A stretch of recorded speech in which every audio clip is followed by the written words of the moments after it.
There's something that has happened in the creative space in Malawi, in the entertainment space, so to say, which is interesting, and I think I wanted to react to that. And I have Dennis here, who's a creative guru, and I think for us just to weigh in on this matter, Onesimus's shameless experience with people that are called SMAM, right? SMAM. Stingy Men Association. Stingy Men Association of Malawi. So the issue is Onesimus went on stage. I don't know if he had already performed or he wanted to perform, and he started having conversations about speaking to people rather about the need of men to be responsible and to spoil their women. So I think he went beyond in some instances talk about that if your man is not helping you in a way, it's not spoiling you enough, you should leave them. So I think it angered a lot of people. People started throwing bugtos to the artist, and I think it caused a lot of havoc. How did you look at the session? Yeah, I remember, I think I woke up a bit late on a Sunday, and I think the first thing that I was asked is, what do you make of Onesimus things? I was like, oh, what that? And then I went to social media and I looked at the videos. Yeah. Oh wow, okay. I think that was like one night that Onesimus was want to forget think about his career and being live on a stage. Okay, I think when you go and perform, I think as an artist you should be aware that there are a lot of people that you are talking to. Yeah. And a lot of people are really going there to enjoy themselves. Most people are really going there to enjoy, to have fun. Yeah. There are shows or places where people usually go for counseling or to get advice on different things and different topics. Yeah. Or they actually have songs that already give people advice on those things. Yeah. But when you stand there and you start uttering some words or some form of counseling, that is a bit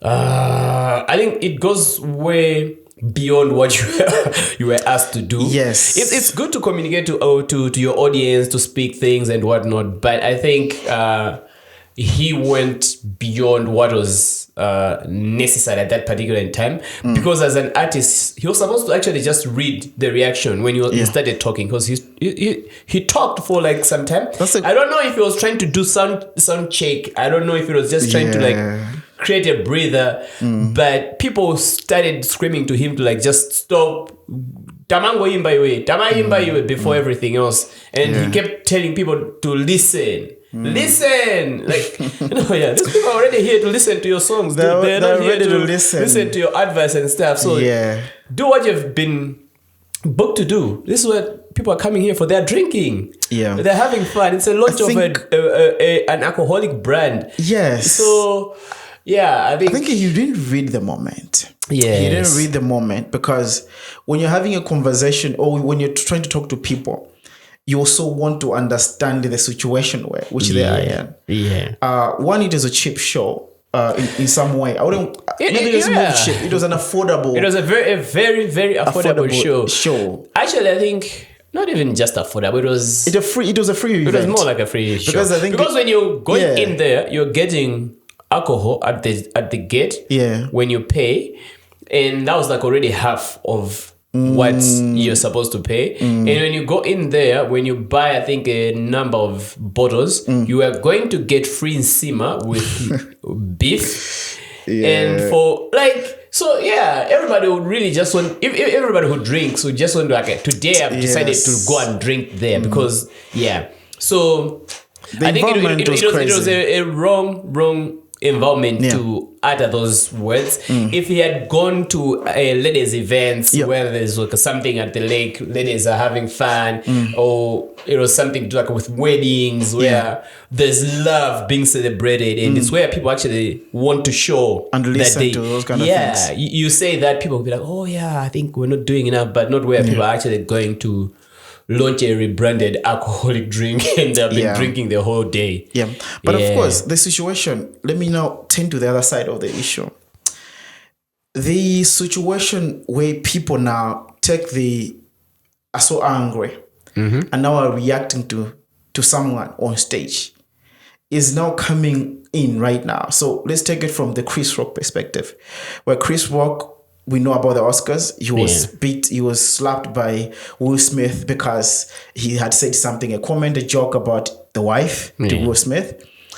And then we also have a situation of Dave Chappelle, where he was talking about people for, I don't know, I think the transgender community. And I think someone felt offended and they went on stage to attack.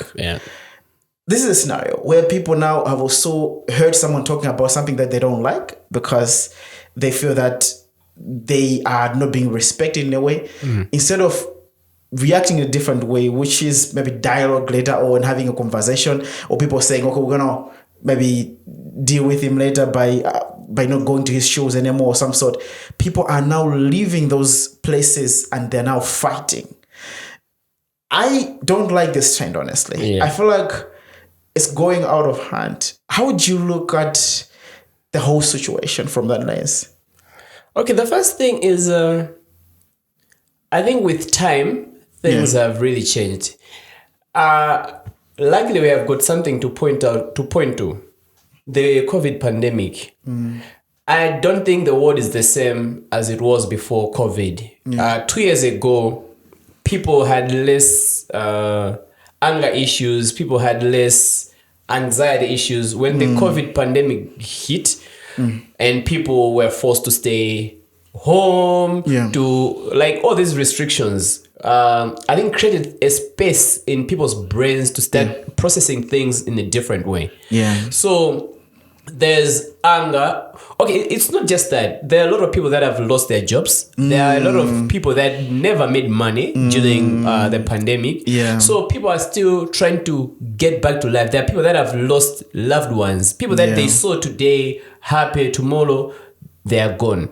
So people are processing the pain, the anguish, and everything that they've gone through differently.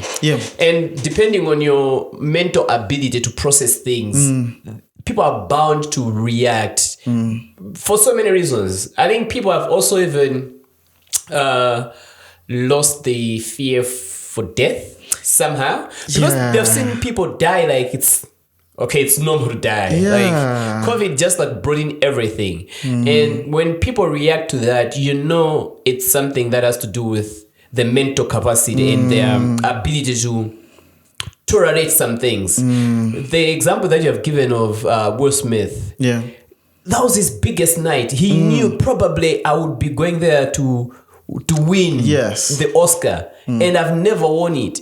And this is a joke going on there. Yes, you care so much about your wife and everything else, but that reaction in front of billions watching on TV, live TV was, and all these things that I've mentioned, I think speak to that. There is something that's happening with people mentally. Right now in Malawi, it's not even a secret. A lot of people have lost their jobs. A lot of people don't have people are struggling food. A lot of people, they are going to where they can just find hope for today, that there's going to be tomorrow and all that. Well, we are all trying to rebuild, to find our focus and all that.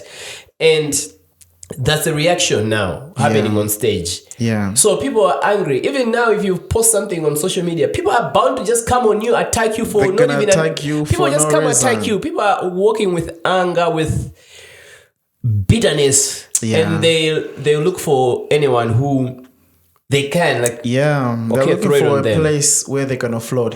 Exactly. I think ONESIMUS didn't read the mood of the evening. I think his career has been he disconnected with the Malawi audience for some time.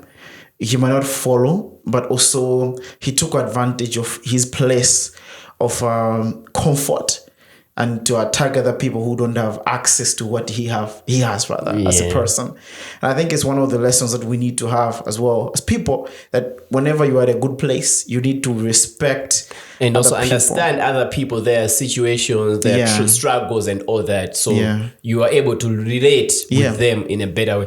There was something that he did during the other show, which I had posted something on Facebook. I wanted to go in details about that. I never did, but I was there.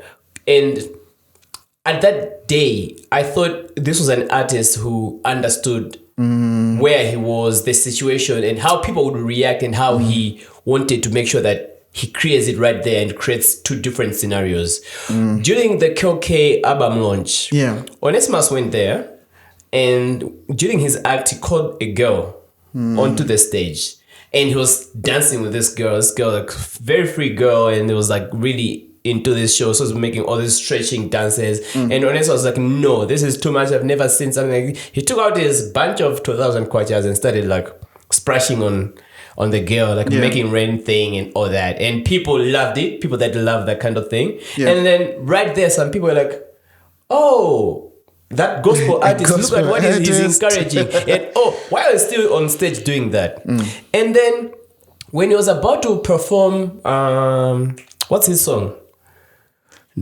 Ndagula kuchani chanchani. Oh yeah. Like the struggle song where he Don't you just see my story? Before he started singing that, he said, is there anybody who is struggling with school fees here? And then there was a kid that was in the crowd, and he like put this kid on the stage, and he says, you know what, I've gone through things this time, and today I just want to let you know that I'm gonna pay for your school fees from this term when you go back to school until when you graduate, when you finish up to college and all that. So he just pressed money on a girl.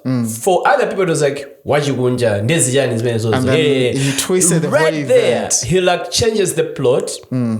I have money, so I can splash on girls. Because I have it. So, but I also have the heart that cares. I also have some money that I can actually take under my wing someone and support their education and all that. So he created two scenarios. If you wanted to bash him for splashing man on the girl, you have to think of, he also just made a commitment about the boy. So it's crazy. That was the ONESIMUS, and I was like, he like really stole the show that day. Because that was amazing. That was amazing in terms of supporting the kid. About and the experience with the lady, I don't know. I don't have anything to comment on. That's what he did. He made everybody side with him somehow. Yes. Anyway, but I saw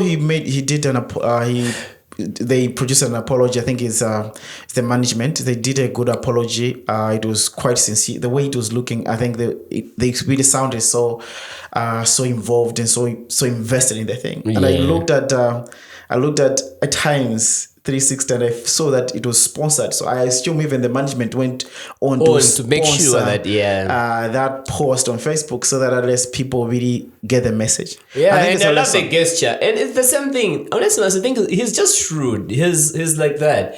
After that, what did he do? He went on and just the next day announced that he's buying a ticket to the Vilekeke Night of Laughter for 1 million.